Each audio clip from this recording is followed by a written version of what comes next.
Hello everyone, no respawns here, hope you're doing well.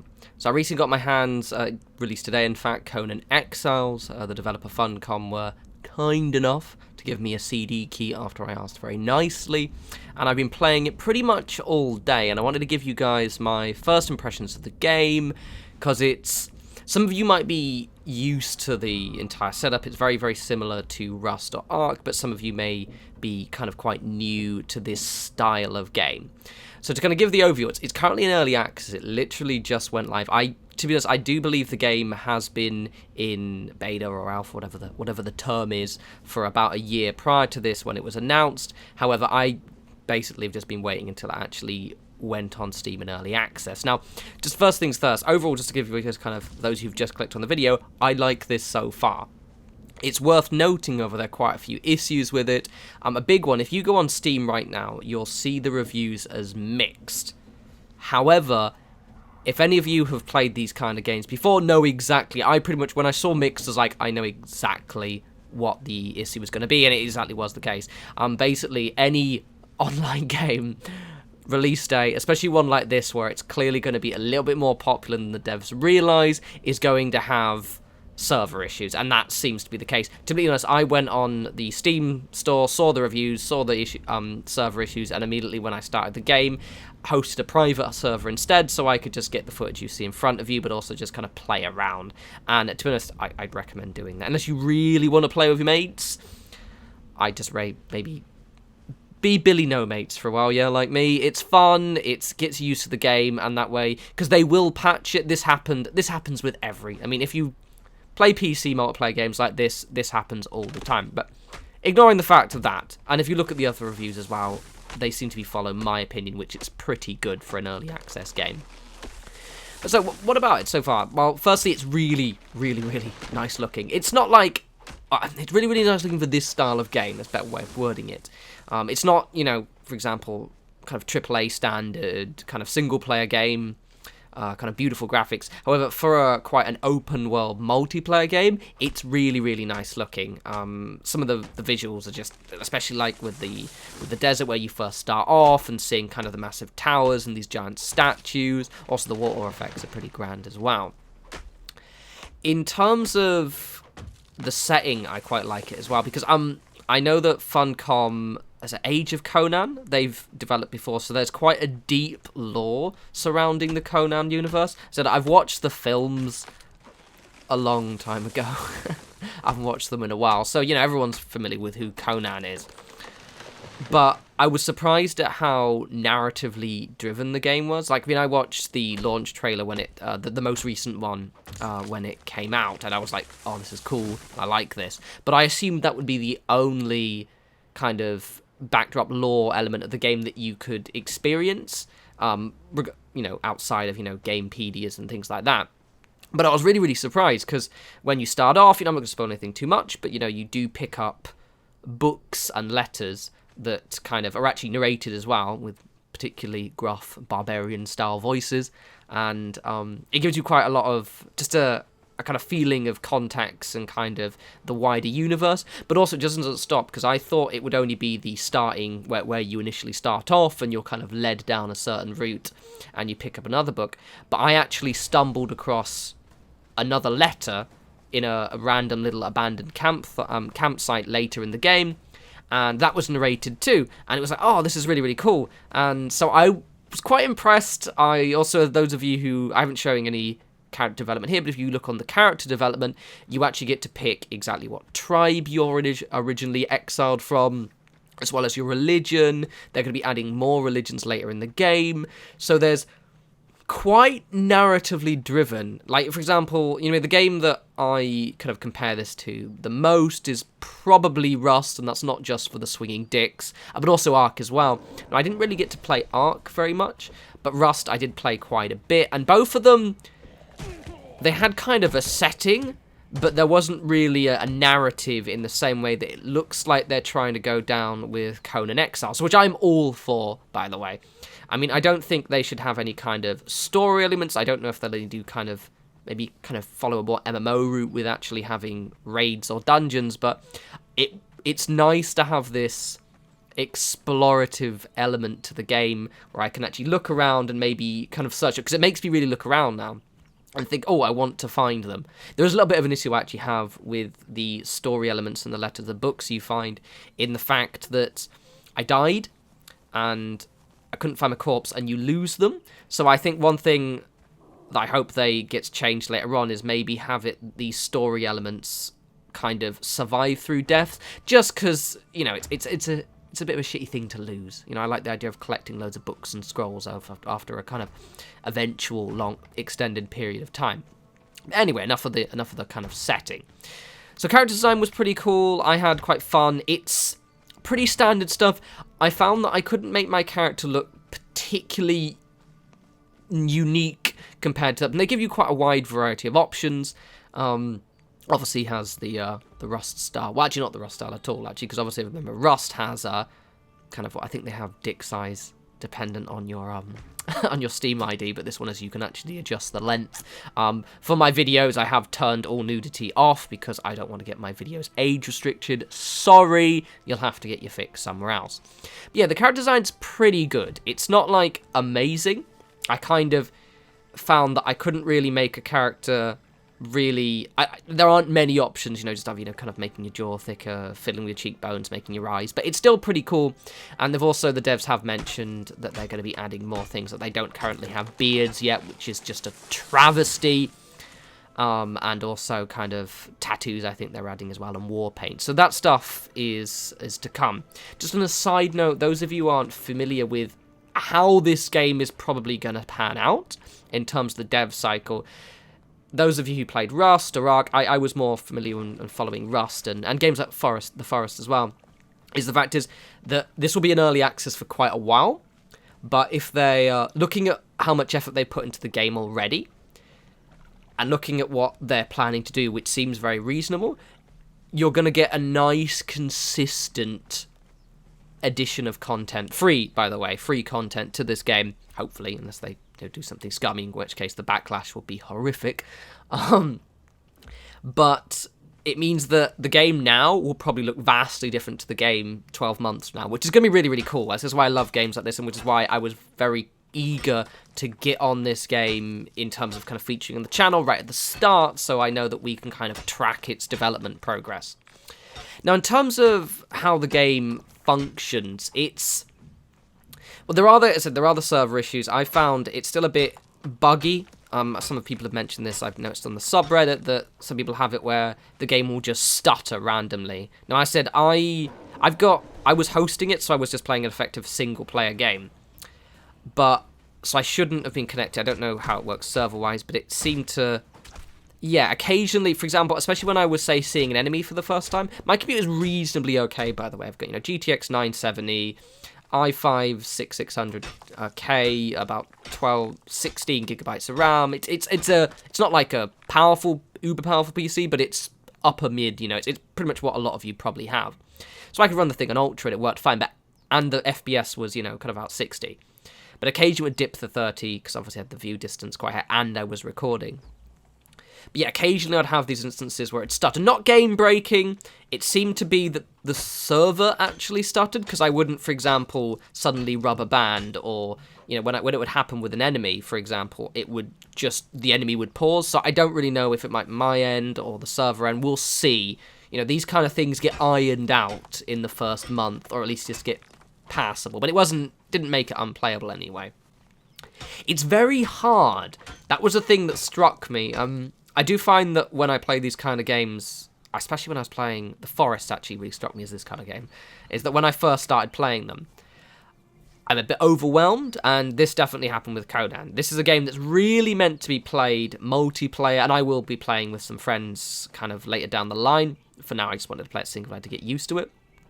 But it can be incredibly hard, let's word it that way, because for example, you know, I'm on my kind of solo player, been kind of fiddling around, I managed to build a house, you know, and I'm pretty sure I could slowly just make my way on a kind of single-player server, and kind of get to the later game. However, it would make it very difficult for me to, for example, take down some of the tougher enemies. I stayed exclusively in the southern side of the map, in my kind of playthrough I did today, but reading, I went on the website and I went on the wiki a little bit, and it seems to be that the enemies get progressively more tougher, and I think the center is where they get, like, no, it's about the north, and they just get very tough, and I'm almost certain that you're going to need several other people to actually kind of take down the tougher enemies, which is quite cool. It kind of promotes this kind of clan mechanic, which I quite like.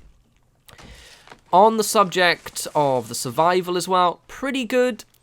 There's one thing, and I'm going to on a side note as well, those who are not used to this style of game, balancing will come.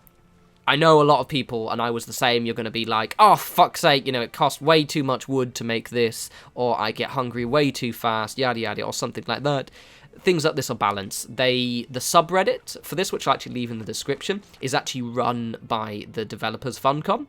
So that means they actually run the subreddit. So that way they're going to be pay attention to the subject. Any big suggestions that you have, I'm almost certain they will be looking at people's feedback. So definitely go and subscribe to their subreddit and kind of keep an eye out if you're keen on the game. But yeah, the survival elements were quite cool so far. You know, it's pretty much kind of the hunger, the thirst mechanic, obviously with health. I've gotten poisoned. I got food poisoning as well. Don't eat uncooked meat ever. There's no fatigue. There's stamina, but there's no fatigue, which I guess actually that's probably pretty good. It doesn't really work with a game with a persistent server, I guess. Yeah, actually that's the silly and stupid David. So okay, there's no need to fatigue. So the kind of the core survival elements there, which I quite like. In terms of obviously the crafting element and kind of, you know, that progression is obviously core to the game. It's good. So basically your character levels up through doing tasks, not just fighting, though obviously probably fighting is the one that easier to track your experience go up. And as you go up, you can assign points into certain stats and, you know, the typical attire, so things that make you stronger, be able to carry more, make it so you could gain more from food.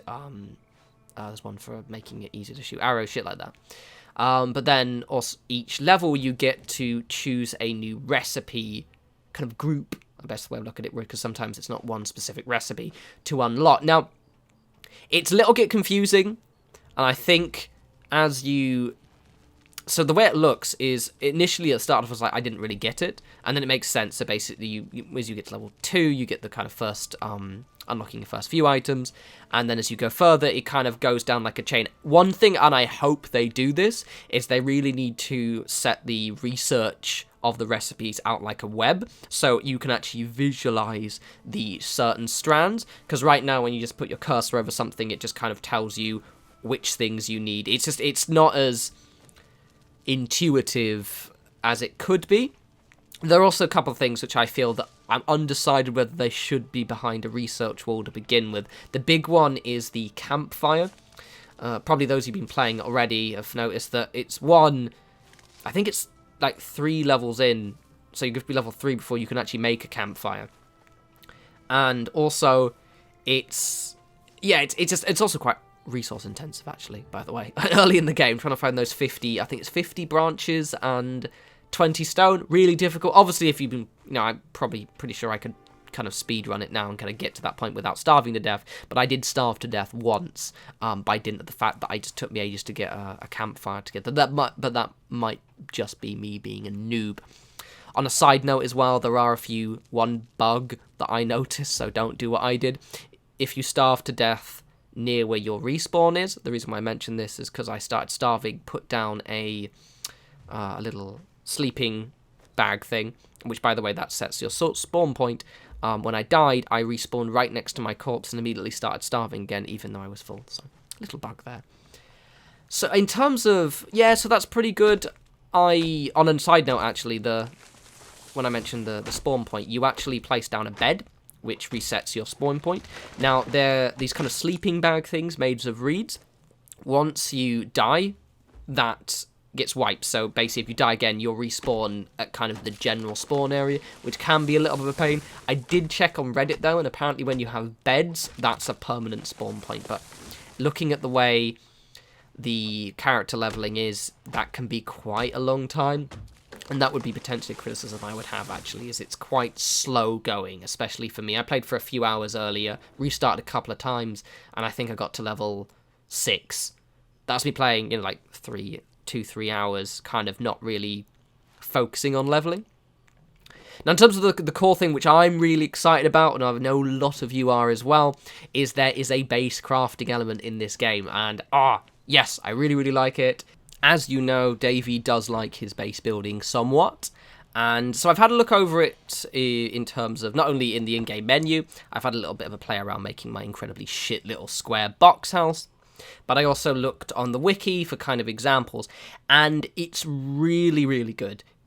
Basically, you can be very creative with this. What I'm actually going to do later down the line soon is when you play single player, because you're hosting the server, I can basically just level myself up to max and give myself all the resources. So I'm going to be trying to get kind of building guides down to make kind of nice looking structures, because the way it's quite modular, it doesn't have the same reliance on glitches and definitely not the same flexibility as Fallout 4. You got to remember, Fallout 4 is a AAA game. They've had way more time and a much bigger budget than these guys. But for what they've done, it's kind of almost Minecraft-y in a little bit of a ways. I don't know, it's the best way of describing it. It's very similar-ish to Rust.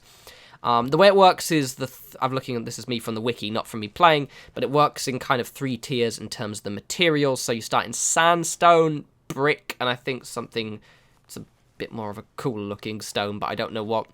And for those of you who want another PvP element, you need, for what I was reading on Reddit earlier, it can only be destroyed by tools 1 tier higher. So, for example, to destroy a sandstone building, you need iron tools, and then so on and so on. But yes, they followed quite a solid format with allowing you to kind of, by the looks of things, quite a lot of creativity. It will be, as I said, it won't be reliant on glitches in the same way, but it'll be more about just traditional structural elements. Like, for example, I'm going to fill it out a little bit more, but if you go on the wiki, you can see some images they've used, and it's almost, it's quite traditional in a lot of ways. It's not going to be right now as flexible as Fallout, but it's going to be fun. And I'm going to try and build some example structures, maybe even efficiency builds as well. So, for example, ones which are kind of aimed at defense, ones that are aimed at just looking baller as fuck. It'll be really fun. I'm quite excited, and just the attention Funcom have put towards this build function alone really, really makes me quite excited. There are some issues as well with that, as this is a kind of early access game. The fact that you can't move things, maybe less so with the actual buildings, but for example, when I've placed campfires inside, or one time I put a chest and wasn't paying attention, and I put it backwards, and every time I opened the chest, it was backwards opening, and it really pissed me off, but I couldn't move it. So there are little things, but as I said, I'm going to be mentioning these when I go on the subreddit, and I recommend you guys do too. Okay, what broader things as well? The creatures are pretty cool. I like the creatures. Bit scary. Probably a good thing, considering, Conan and all that shit. They don't have any health. Well, they do obviously have health, but in terms of like a health bar, unless I'm missing something out of the GUI. So sometimes you have to kind of gauge. What I found the best way of just kind of testing whether I can kill something is trying to kill it. If I can't get it, nearly kill it before. Basically, yeah, just practice, yeah? If you can't kill something before you nearly die, run the fuck away, and then learn your lesson. Your health regens quite fast, so it's okay. Those little, like, imp guys, pretty easy. Crocodiles, not so much. Humans, depends what weapons they have. So yeah, so far my first impressions of Conan Exiles is I'm really excited. I always wanted to. Back in the day, I didn't really get to get on the Rust or the Ark train so much. Just for my personal enjoyment, not necessarily for YouTube. Because of the fact that my PC wasn't really decent at that point. I was quite the peasant. Whereas now I've got a reasonable machine. I can actually enjoy this game to its fullest. Highly recommend checking it out. If you're a little bit apprehensive, you're not too sure if it's really the right game for you, kind of vis-a-vis the reviews on Steam, maybe just hold off for maybe a month, if you're really not sure. As I said, given my experience of games like Rust and Forest, and what people have told me about Ark, this kind of thing does happen, and most of the issues are just the server issues that they have now, and they will sort those out pretty quickly. Anyway, I will have another Fallout video up soon, as well as more Conan videos. I'm going to have a good play and play around and, you know, see about figuring things out. I might build some shit. You guys enjoy the rest of your week. As always, follow me on Twitter at norespawns, and I'll talk to you lovely people soon. You take care.